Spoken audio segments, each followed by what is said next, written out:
রাসায়নিক বন্ধন অধ্যায় থেকে আয়নিক বন্ধন, সমযোজী বন্ধন, পোলারিটি, এখান থেকে গ বা ঘ নং প্রশ্নের জন্য সকল বোর্ডে 100% কমন আসবে। পদার্থের গঠন অধ্যায় থেকে সকল বোর্ডে অবশ্যই কৌণিক ভরবেগ সংক্রান্ত যে প্রশ্নগুলো আছে এটা আসবেই। এইটা খুব গুরুত্বপূর্ণ, খুবই গুরুত্বপূর্ণ। SBM = 1000 W। তারপর হচ্ছে লিমিটিং বিক্রিয়া, অবশ্যই বোর্ড পরীক্ষা। পর্যায় সারণী অধ্যায় থেকে পরমাণুর আকার ও আয়নীকরণ শক্তি, এই দুটা টাইপ থেকে গ বা ঘ নং প্রশ্নের জন্য বোর্ড পরীক্ষায় আসবে। রাসায়নিক বিক্রিয়া অধ্যায়ের লাসাতেলিয়া নীতি, জারণ বিজারণ বিক্রিয়া। 11 অধ্যায় থেকে কার্বন কমানো, অ্যালকোহল, তারপরে অ্যালকিনের অসম্পৃক্ততার পরীক্ষা কমন আসবেই। 2026 সালের এসএসসি পরীক্ষার্থীদের জন্য 100% কমন রসায়ন সাজেশন নিয়ে হাজির হয়েছি। আমরা এবার কথা বলবো তৃতীয় অধ্যায় নিয়ে। তৃতীয় অধ্যায় শিরোনাম পদার্থের গঠন। পদার্থের গঠন অধ্যায় থেকে সকল বোর্ডে অবশ্যই কৌণিক ভরবেগ সংক্রান্ত যে প্রশ্নগুলো আছে এটা আসবেই। দেখো এরকম একটা শখ থাকতে পারে, তাহলে বলা আছে জেড এর সর্বশেষ কক্ষপথে একটি ইলেকট্রনের কৌণিক ভরবেগ নির্ণয় করো। তার মানে কিন্তু কৌণিক ভরবেগ সম্পর্কিত 10টা বোর্ডেই কমন আসবে। তো এরকম আসতে পারে। আবার এই যে এখানে আছে কৌণিক ভরবেগ নির্ণয় করো, এরকম টাইপেরও আসতে পারে। একেবারে এটাই হুবহু আসবে তা না, দেখা যাচ্ছে একটু পরিবর্তন করে আসতে পারে। এরপরে সবচেয়ে বেশি গুরুত্বপূর্ণ হচ্ছে বোর ও রাদারফোর্ড মডেলের পার্থক্য। এই যে এখানে আছে, দেখো এখানে চিত্র দেওয়া আছে একটা মডেল, আর এখানে মডেল 2 চিত্র দেওয়া আছে। বলা হলো যে পরমাণুর গঠন ব্যাখ্যায় উদ্দীপকের মডেল দুটির মধ্যে কোনটি অধিক উপযোগী বিশ্লেষণ করো। এরকম আসতে পারে, আবার এরকম আসতে পারে। লাল কালারটা সবচেয়ে বেশি গুরুত্বপূর্ণ, তুলনামূলকভাবে এটা একটু কম গুরুত্বপূর্ণ। তবে এইটা কিন্তু অনেক গুরুত্বপূর্ণ। এগুলো ভালো করে দেখবা, দেখলে তোমার জন্য অনেক ভালো হবে। তবে আবার বলছি, এখান থেকে কিন্তু হুবহু আসবে না, একটু পরিবর্তন করে আসতে পারে। তুমি জাস্ট এইটা ভালো করে বুঝে যদি করো তাহলেই তোমার আর কোনো প্রবলেমের সমস্যা হবে না ইনশাল্লাহ। এছাড়াও কিন্তু আইসোটোপ থেকে গড় আপেক্ষিক ভর ও শতকরা পরিমাণ নির্ণয়ের যে অঙ্কগুলো আছে সেগুলোও কিন্তু অনেক বেশি গুরুত্বপূর্ণ। এই যে এখানে যে অঙ্কটা আছে, তাছাড়া এখানে যে অঙ্কটা আছে, এটা একটু তুলনামূলক কম গুরুত্বপূর্ণ। এটা লাল কালার দেওয়া মানে সবচেয়ে বেশি গুরুত্বপূর্ণ। এরপরে স্যার কোনটা গুরুত্বপূর্ণ বলেন তো স্যার? আমাদের নেক্সট টপিক শক্তি স্তরের ধারণা ও ব্যতিক্রমধর্মী ইলেকট্রন বিন্যাস। প্রায় বছর এটা থেকে কোশ্চেন আসে। এবং দেখো স্যার একটু দেখতে দেন, একটু সরে যেয়ে কথা বলেন, ছেলেমেয়েরা তো দেখতে হবে। আচ্ছা, তার মানে এখানে যে অঙ্ক আছে এই অঙ্কটা গুরুত্বপূর্ণ, এটাও গুরুত্বপূর্ণ। এগুলো ভালো করে প্র্যাকটিস করতে হবে, প্র্যাকটিস করলে তোমাদের জন্য অনেক ভালো হবে। এখানে যে অঙ্কগুলো আছে সেগুলো একটু দেখবা। আমাদের এই চ্যাপ্টারের সর্বশেষ টপিক নিউক্লিয়াসের ভর ও আপেক্ষিক পারমাণবিক ভর নির্ণয়। তো এখানে দেখো এই যে প্রশ্নগুলো দেওয়া হয়েছে, নিউক্লিয়াসের ভর সংক্রান্ত একটা প্রশ্ন আর আপেক্ষিক পারমাণবিক ভর সংক্রান্ত একটা প্রশ্ন। সো লাল কালারগুলো বেশি ফোকাস দিয়ে পড়বা, এরপর নীল, এবং যেগুলো আমাদের কালো কালার সেগুলো কম গুরুত্বপূর্ণ। মানে যদি তুমি মোটামুটি করতে চাও তাহলে লালগুলা পড়বা, আর যদি মনে করো যে আমি আরেকটু বেশি করতে চাই তাহলে এগুলা পড়বা, আর যদি মনে করো যে আমি একসাথে 100 পাবো তাহলে সবগুলাই প্র্যাকটিস করবা। আপনি বললেন যে স্যার এটা শেষ কোথায়? আমরা তো এখনো জ্ঞানমূলক, অনুধাবনমূলক, সংক্ষিপ্তই আলোচনা করি নাই। আপনি এখানে শেষ বললেন কেন? আচ্ছা, টেনশনের প্রবলেমের টেনশন নিয়েন না। আমরা এবার চলে যাবো কিসে বলেন তো? অনুধাবনমূলক ও সংক্ষিপ্ত প্রশ্নে চলে যাবো। কি বলেন? জি স্যার। এখন আমরা কি আলোচনা করবো বলেন তো? অনুধাবনমূলক ও সংক্ষিপ্ত প্রশ্ন। মানে অনুধাবনমূলক প্রশ্ন আসতে পারে, আবার সংক্ষিপ্ত প্রশ্ন হিসেবে আসতে পারে। তো এখানে সবচেয়ে বেশি গুরুত্বপূর্ণ কোনটা জানেন? এই যে বলে দিলাম যে তোমরা 10টা বোর্ডের মধ্যে 8টা বোর্ডে কমন পাবা। 8টা বোর্ডে কমন পাবা। দ্বিতীয় প্রধান শক্তি স্তরে ডি অরবিটাল থাকে না কেন? অথবা এরকম আসতে পারে 2D অরবিটাল সম্ভব কিনা। এরপরে কোনটা ইম্পর্টেন্ট জানেন স্যার? এই যে কপার এর ইলেকট্রন বিন্যাসের সাধারণ নিয়ম মানে না কেন? দেখে নিন, 10টা বোর্ডের মধ্যে আপনি 6টা বোর্ডে পাবেন এটা। আর সবচেয়ে বেশি গুরুত্বপূর্ণ হচ্ছে এই যে এখানে যে অনুধাবনগুলো, এখানে যে প্রশ্নগুলো আছে এই প্রশ্নগুলো অনুধাবনমূলক ও সংক্ষিপ্ত প্রশ্ন হিসেবে আসতে পারে। তাছাড়া তুমি যদি চাও এগুলো পড়তে পারো, আর যদি আরো বেশি পড়তে চাও তাহলে এগুলো পড়তে পারো। স্যার জ্ঞানমূলক নিয়ে জন্য আলোচনা করবো না? অবশ্যই আলোচনা করব। এই যে জ্ঞানমূলক মাত্র 5টা দিয়েছি। অণু, প্রতীক কাকে বলে, পরমাণুর ভর সংখ্যা, তারপর আইসোটোপ, পারমাণবিক সংখ্যা। স্যার আইসোটোপটা কিন্তু অনেক বেশি আসে, গুরুত্বপূর্ণ অনেক। অবশ্যই স্যার। কারণ আমি যখন স্টুডেন্ট ছিলাম তখনও কিন্তু আইসোটোপ খুব বেশি আসতো। তো এখানে কিন্তু আমরা খালি 5টা দিয়েছি। দেখো এই 5টার থেকেই দেখবা যে তোমার কমন পড়ে গেছে। আর তুমি যদি চাও এই দুটোও করতে পারো, আর যদি বেশি করতে চাও তাহলে এখানে যে 10টা আছে 10টাই ভালো করে প্র্যাকটিস করো। তাহলে পরমাণুর আকার থেকে কোন প্রশ্নগুলো সে পড়বে? দেখো পরমাণুর আকার থেকে যে এই যে লাল কালার দেওয়া আছে, যে এখানে একটা ছক দেওয়া আছে, উদ্দীপকের মৌলগুলোর পারমাণবিক আকারে ক্রম বিশ্লেষণ করো, অনেক বেশি গুরুত্বপূর্ণ। তাছাড়াও এখানে যেটা আছে সেটা গুরুত্বপূর্ণ, এখানে যেটা আছে সেটা গুরুত্বপূর্ণ। তো এগুলা পড়লে আশা করি যে এখান থেকে কমন পাবা। আমাদের পরবর্তী টপিক আয়নীকরণ শক্তি। থামেন, আয়নীকরণ শক্তি থেকে এগুলা পড়লেই কমন আসবে। আপনি কি বলেন? আপনি কি এখানে যেগুলো আছে সেগুলো এই লাল কালারগুলো পড়লেই কমন আসবে ইনশাআল্লাহ। আর যদি পারো এখানে যে এই কালারটা পড়তে পারো, পড়লেই হবে। পর্যায় সারণীর আরেকটা গুরুত্বপূর্ণ টপিক হচ্ছে ইলেকট্রন আসক্তি। দেখো এখানে একটা ছক দেওয়া আছে, বলা আছে উদ্দীপকে উল্লেখিত মৌল তিনটির ক্ষেত্রে ইলেকট্রন আসক্তির ক্রম বিশ্লেষণ করো। আচ্ছা, এখানে দেখো একই টপিকের মধ্যে একটা ভিন্ন টাইপের কোশ্চেন। WXYZ এই মৌলগুলোর তোমার বর্ণনা দেওয়া আছে। উদ্দীপকের WXYZ মৌলগুলোর ইলেকট্রন আসক্তির ক্রম বিশ্লেষণ করো। তো এই টাইপের প্রশ্নগুলো অনেক বেশি গুরুত্বপূর্ণ আমাদের জন্য। যদি প্রয়োজন হয় তাহলে এটাও দেখতে পারো, আরো যদি বেশি পড়তে চাও তাহলে এটাও দেখতে পারো। আচ্ছা, আমাদের পরবর্তী টপিক একই গ্রুপের মৌলসমূহ দ্বারা গঠিত যৌগের বিক্রিয়া। তো এইখানে এই যে প্রশ্ন দুটো আছে এই দুটো প্রশ্ন ভালো করে দেখবা, আর যদি চাও বেশি করে তাহলে এটাও পড়তে পারো। এখানে দেখো ইলেকট্রন বিন্যাসের মাধ্যমে গ্রুপ ও পর্যায় নির্ণয়, এখানে যে প্রশ্ন দুটো আছে এটা মোটামুটি ইম্পর্টেন্ট, তুমি যদি চাও অবশ্যই এইগুলোও পড়তে পারো। এখন আমরা এই অধ্যায়ের সবথেকে গুরুত্বপূর্ণ অনুধাবন ও সংক্ষিপ্ত প্রশ্ন নিয়ে আলোচনা করব। থামেন, আমি কিন্তু জানি কোনটা আসবে, বলে দিব বলেন। হ্যাঁ, বলে দিন। দেখেন, ক্যালসিয়ামকে মৃৎক্ষার ধাতু বলা হয় কেন ব্যাখ্যা করো, আর্গনকে নিষ্ক্রিয় গ্যাস বলা হয় কেন, পটাশিয়ামকে ক্ষার ধাতু বলা হয় কেন। এইখানে যে তিনটা প্রশ্ন দেখতেছেন এই তিনটা প্রশ্ন থেকে প্রতিটা বোর্ডে 100% একটা আসবে। এই প্রশ্নগুলো অবশ্যই বিভিন্ন বোর্ডে আসবে, কারণ এগুলো গুরুত্বপূর্ণ বিধায় তো এগুলো এখানে দেওয়া হয়েছে। আর তুমি যদি চাও এখানে যে লাল কালারগুলো আছে সেগুলো পড়তে পারো, আর যদি বেশি পড়তে চাও তাহলে এগুলো পড়তে পারো, আর একটু যদি কম পড়তে চাও তাহলে এগুলো পড়তে পারো। দেখো লাল কালারগুলো হচ্ছে 3 স্টার, এগুলো হচ্ছে 2 স্টার, আর এটা হচ্ছে 1 স্টার। ক নং প্রশ্নের জন্য কিন্তু এই 5টা খুব গুরুত্বপূর্ণ, কি বলেন স্যার? জি স্যার। এখানে দেখা যাচ্ছে মেন্ডেলিভের পর্যায় সূত্র, তারপরে ত্রয়ী সূত্র, ইলেকট্রন আসক্তি, মুদ্রা ধাতু, হ্যালোজেন কাকে বলে, এই সংখ্যাগুলো কিন্তু প্রায় বোর্ডে আসে। সুতরাং এখান থেকে দেখবা কমন পাবা। যদি বেশি পড়তে চাও তাহলে এগুলাও পড়তে পারো। আয়নিক বন্ধন থেকে কোন প্রশ্নগুলো তোমরা পড়বা, যে আয়নিক বন্ধন এটা কিন্তু পরীক্ষার জন্য অনেক গুরুত্বপূর্ণ। দেখো এরকম একটা টেবিল আকারে দিতে পারে বা ছক আকারে দিতে পারে, উদ্দীপকে এক্স ও কিউ মৌলের মধ্যে বন্ধন প্রক্রিয়া ব্যাখ্যা করো। এই টাইপের কিন্তু প্রশ্ন পরীক্ষায় তুমি পাবে। আচ্ছা, তো এই টপিক থেকে আরো যে প্রশ্নগুলো তোমরা প্র্যাকটিস করতে পারো, এই যে দেখো তোমাদেরকে এখানে পর্যায় সারণী গ্রুপ পর্যায় দিয়ে এখানে বন্ধন গঠন বর্ণনা করতে বলা হয়েছে। আমাদের আরো একটা টেবিল রয়েছে, সেখানেও কিন্তু আয়নিক বন্ধন গঠন করতে বলা হয়েছে। এর থেকেও যদি কেউ সেফ থাকতে চাও তাহলে সে চাইলে এই যে আমাদের এই যে লাস্ট প্রথমটা তো পড়বেই, তাছাড়া চাইলে এটাও পড়তে পারে এটাও পড়তে পারে, তবে প্রথমটার মতোই কিন্তু বাকিগুলো। সুতরাং ভালো করে তুমি প্র্যাকটিস করো তাহলেই হবে। আমরা এবার কথা বলবো সমযোজী বন্ধন নিয়ে। সমযোজী বন্ধনে এই যে 3টা প্রশ্ন আছে এই 3টা প্রশ্ন অনেক বেশি গুরুত্বপূর্ণ, চাইলে তুমি এই দুইটাও পড়তে পারো। আমরা কিছুক্ষণ আগে যে পোলারিটি বলেছি, মানে আয়নিক ও সমযোজী যৌগের পানিতে দ্রবীভূত হওয়ার কৌশল সেটা হচ্ছে পোলারিটি। সেইটা থেকে কি প্রশ্ন আসতে পারে, এই প্রশ্নটা সবচেয়ে বেশি গুরুত্বপূর্ণ, চাইলে তুমি এইটা বা এইটাও পড়তে পারো।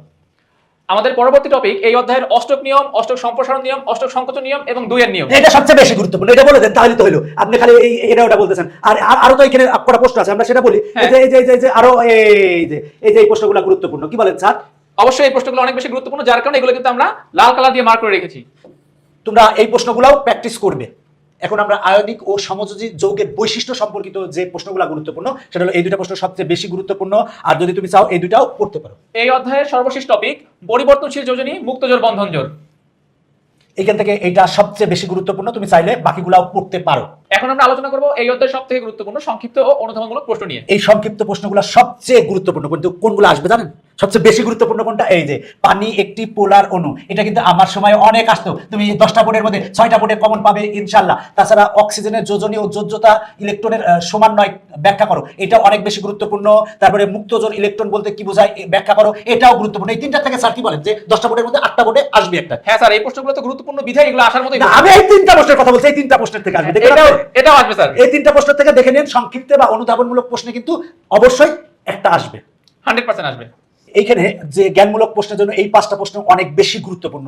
যোজ্যতা ইলেকট্রন কাকে বলে, সুপ্ত যোজনী কাকে বলে, যৌগমূল কাকে বলে, গাঠনিক সংকেত কাকে বলে, আয়নিক বন্ধন কাকে বলে, এগুলো সবচেয়ে বেশি গুরুত্বপূর্ণ। তবে সবচেয়ে বেশি কোনটা জানেন? আমি দেখেছি, আমার স্টুডেন্ট লাইফেও দেখেছি, এবং আমি যদি প্রশ্ন করতাম তাহলে গাঠনিক সংকেত আর আয়নিক বন্ধন। দেখে নিও, প্রশ্নে দেখে নিও গাঠনিক সংকেত বা আয়নিক বন্ধন থেকে আসবে আসবে আসবে, দেখে নিও। আর যদি পারো এগুলাও দেখতে পারো, এই দুটাও দেখতে পারো। ষষ্ঠ অধ্যায় থেকে SVM = 1000W এবং লিমিটিং বিক্রিয়ক সম্পর্কিত যে অঙ্কগুলো আছে এই অঙ্ক থেকে সকল বোর্ডে 100% কমন আসবেই। দেখো এই যে এইটা খুব গুরুত্বপূর্ণ, খুবই গুরুত্বপূর্ণ। SVM = 1000W। তারপর হচ্ছে লিমিটিং বিক্রিয়া, অবশ্যই বোর্ড পরীক্ষা আসবে। কি বলেন স্যার, আসবে না?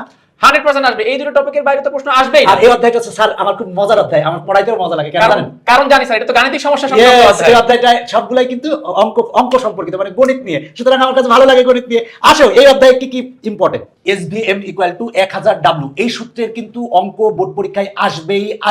এই যে দেখো এটা কিন্তু অনেক গুরুত্বপূর্ণ। দুইটা বিকার দেয়া আছে, দুইটা বিকারের মধ্যে কিন্তু কি দেয়া আছে স্যার? এখানে দেখেন সোডিয়াম হাইড্রোক্সাইড আর সালফিউরিক অ্যাসিড দেওয়া আছে। তো এখানে বলা আছে উভয় পাত্রে দ্রবণের মোলারিটি সমান হবে কিনা গাণিতিকভাবে বিশ্লেষণ করো, খুবই গুরুত্বপূর্ণ।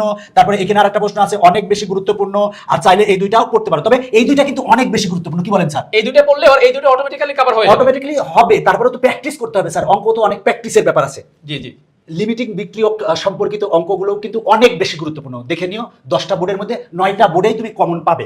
দেখো এখানে দুটি বিকার দেওয়া আছে, বলা আছে হচ্ছে উদ্দীপকের বিক্রিয়ায় একটি বিক্রিয়ক লিমিটিং বিক্রিয়ক বিশ্লেষণ করো। এটা কিন্তু অনেক গুরুত্বপূর্ণ স্যার, পরীক্ষায় কিন্তু অনেক বেশি আসতে পারে। তাছাড়া এখানে আরেকটা অঙ্ক আছে, তারপরে এখানে আরেকটা অঙ্ক আছে, এগুলো তুমি ভালো করে বারবার প্র্যাকটিস করবা, তাহলে তোমার জন্য অনেক ভালো হবে এবং তোমার কোনো প্রবলেমের সমস্যা হবে না ইনশাআল্লাহ। এরপরে গুরুত্বপূর্ণ যে টপিক সেটা হচ্ছে উৎপাদক যৌগের পরিমাণ সংক্রান্ত যে অঙ্কগুলো আছে, এই অঙ্কগুলো খুবই গুরুত্বপূর্ণ, এগুলো ভালো করে প্র্যাকটিস করবা।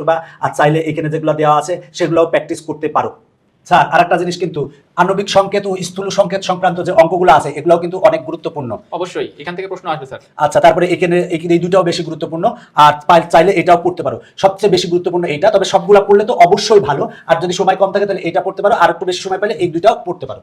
শতকরা সংযুক্তির যে অঙ্কগুলো আছে সেগুলো কিন্তু অনেক গুরুত্বপূর্ণ স্যার। জি স্যার, এখান থেকেও প্রশ্ন আসে। আচ্ছা, এখান থেকে প্রশ্ন আসে, এখানে যে অঙ্ক দেখতেছো এই অঙ্ক সমাধান করবা, যদি সময় পাও তাহলে এইটাও সমাধান করতে পারো।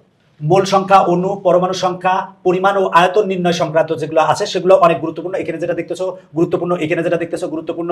তাছাড়া এই পাশে যেগুলো আছে এখানে দেখো, এগুলাও তুমি দেখে যেতে পারো, তোমার জন্য অনেক ভালো হবে। এখানে যেগুলো আছে সেগুলো দেখে যেতে পারো। এই অধ্যায়ে সবথেকে গুরুত্বপূর্ণ অনুধাবন ও সংক্ষিপ্ত প্রশ্ন নিয়ে আমরা এবার আলোচনা করব। এখানে যে প্রশ্নগুলো আছে এগুলো কিন্তু অনুধাবন ও সংক্ষিপ্ত প্রশ্নের জন্য অনেক গুরুত্বপূর্ণ। আর সবচেয়ে বেশি গুরুত্বপূর্ণ কোনটা জানেন স্যার? 0.01 m HCl দ্রবণ বলতে কি বোঝায় ব্যাখ্যা করো। অনেক অনেক গুরুত্বপূর্ণ, অনেক গুরুত্বপূর্ণ। 10টা বোর্ডের মধ্যে 7টা বোর্ডে কমন পাবা ইনশাআল্লাহ। তারপরে এই যে 5 নম্বরটা, কোন যৌগের আণবিক সংকেত ও স্থূল সংকেত একই হতে পারে কি ব্যাখ্যা করো, এটাও অনেক বেশি গুরুত্বপূর্ণ। এই দুইটা থেকে একটা কমন পাবা আশা করি, আর বাকিগুলাও পড়বা, আর সময় পেলে এগুলাও পড়তে পারো।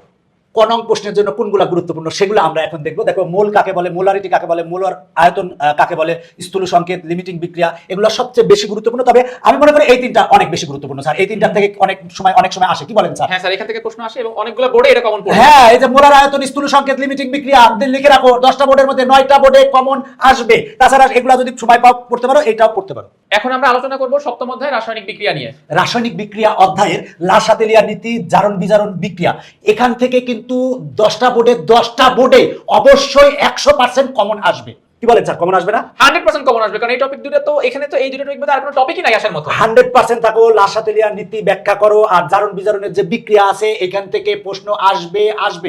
জারণ বিজারণ বিক্রিয়ার থেকে কি কি প্রশ্ন আসতে পারে সেগুলো নিয়ে আমরা বিস্তারিত এখন আলোচনা করব। দেখো এখানে 1 এবং 2 এটা সবচেয়ে গুরুত্বপূর্ণ। তো এখানে কিন্তু দেখো আমরা কিন্তু তোমাদের সুবিধার জন্য এইটাও আসতে পারে অথবা দিয়ে এইটাও আসতে পারে, দুইটা কিন্তু সেম, জাস্ট আমরা একটু চেঞ্জ করে রাখছি। তুমি এগুলা বেশি করে পড়বা, আর চাইলে এখানেও পড়তে পারো। এখানে কিন্তু অথবা দিয়ে দেওয়া আছে, এইটা দেওয়া আছে, আবার অথবা এটা দেওয়া আছে, দুইটা কিন্তু একই, আবার এটাও কিন্তু একই। তো এখানে যেগুলো আছে এগুলা তুমি যদি একটু বুঝে করো, 2-3টা বুঝে করো, তাহলে দেখবা যে বাকিগুলো পারবে। কি বলেন স্যার? অবশ্যই, কারণ সিমিলার টাইপের বিক্রিয়া একটা কমপ্লিট করা মানে বাকিগুলো তোমার অটোমেটিক্যালি কমপ্লিট হয়ে যাবে। সেজন্য এখানে কিন্তু অনেকগুলা প্রশ্ন মনে হচ্ছে, অনেকগুলা প্রশ্ন কিছু না। তুমি যদি এই দুইটা ভালো করে বুঝে করো, এই যে প্রথম দিককারগুলো যদি ভালো করে বুঝে করো, বাকিগুলা তুমি ইজিলি পারবে। এখন আমরা লাসাতেলিয়ার নীতিতে যে প্রশ্নগুলো আছে সেগুলো নিয়ে আলোচনা করবো। তবে মনে রাখো যে 10টা বোর্ডে কিন্তু জারণ বিজারণ এবং লাসাতেলিয়ার নীতি এখান থেকে প্রশ্ন 100% আসবে। তো লাসাতেলিয়ার নীতির গুরুত্বপূর্ণ সেগুলো যে এখানে যেটা আছে সেটা অনেক বেশি গুরুত্বপূর্ণ। দেখো এখানে একটা বিক্রিয়া দেওয়া আছে, বলা আছে এই 1 নং বিক্রিয়ার ক্ষেত্রে সাম্যাবস্থায় চাপের প্রভাব লাসাতেলিয়ার নীতির আলোকে ব্যাখ্যা করো। আবার এইটা পারলে তুমি কিন্তু এটা পারবা, এটাও কিন্তু একই রকম। কি বলেন স্যার?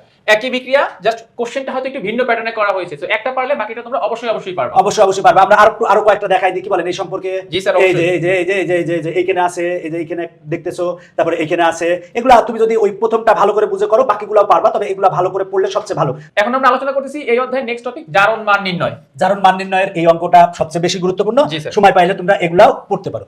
আমাদের নেক্সট টপিক রেডক্স বাদে অন্যান্য বিক্রিয়া থেকে যে প্রশ্নগুলো আসতে পারে সেই বিক্রিয়াগুলো নিয়ে। এটা সবচেয়ে বেশি গুরুত্বপূর্ণ, সময় পেলে এগুলাও পড়তে পারো। তবে এটা তুলনামূলকভাবে একটু কম গুরুত্বপূর্ণ। আমরা এবার এই অধ্যায়ের সবথেকে গুরুত্বপূর্ণ অনুধাবন ও সংক্ষিপ্ত প্রশ্ন নিয়ে আলোচনা করব। তো এইখানে যেগুলা দেখতেছো লাল কালার, এগুলা সবচেয়ে বেশি গুরুত্বপূর্ণ। তার মধ্যে সবচেয়ে কোনটা আসবে জানেন স্যার? সেটা হলো যোজনী ও জারণ সংখ্যার মধ্যে পার্থক্য, অনেক বেশি গুরুত্বপূর্ণ। তারপর এটাও গুরুত্বপূর্ণ, পিঁপড়ার কামড়ের ক্ষতস্থানে চুন ব্যবহার করলে কোন ধরনের বিক্রিয়া ঘটে ব্যাখ্যা করো, এটাও অনেক বেশি গুরুত্বপূর্ণ। এরপর এটা অনেক গুরুত্বপূর্ণ, রাসায়নিক সাম্যাবস্থা একটি গতিময় সাম্যাবস্থা ব্যাখ্যা করো, এটা অনেক গুরুত্বপূর্ণ। এই 3টার থেকে কিন্তু 10টা বোর্ডের মধ্যে তুমি 7টা বোর্ডে কমন পাবে ইনশাআল্লাহ। তো যদি তুমি সময় পাও তাহলে এখানে যেগুলো আছে সেগুলাও পড়তে পারো। ক নং প্রশ্নের জন্য এগুলা সবচেয়ে বেশি গুরুত্বপূর্ণ। আর যদি সময় পাও তাহলে নিচের গুলাও পড়তে পারো, কোনো সমস্যা নাই। এই যে নিচের গুলাও পড়তে পারো। আর সবচেয়ে বেশি গুরুত্বপূর্ণ হলো এই 3টা, যে বিক্রিয়ার হার, জারণ সংখ্যা, উভমুখী বিক্রিয়া কাকে বলে। তবে আমাকে যদি প্রশ্ন করতে দেওয়া হতো তাহলে আমি বলতাম উভমুখী বিক্রিয়া কাকে বলে। এই প্রশ্নটা তুমি কিন্তু পরীক্ষায় পেতে পারো। এখন আমরা আলোচনা করব 11 অধ্যায় খনিজ সম্পদ ও জীবাশ্ম নিয়ে। 11 অধ্যায় থেকে কার্বন কমানো, অ্যালকোহল, তারপরে অ্যালকিনের অসম্পৃক্ততার পরীক্ষা, এই তিনটার থেকে 100% সকল বোর্ডে কিন্তু কমন আসবেই।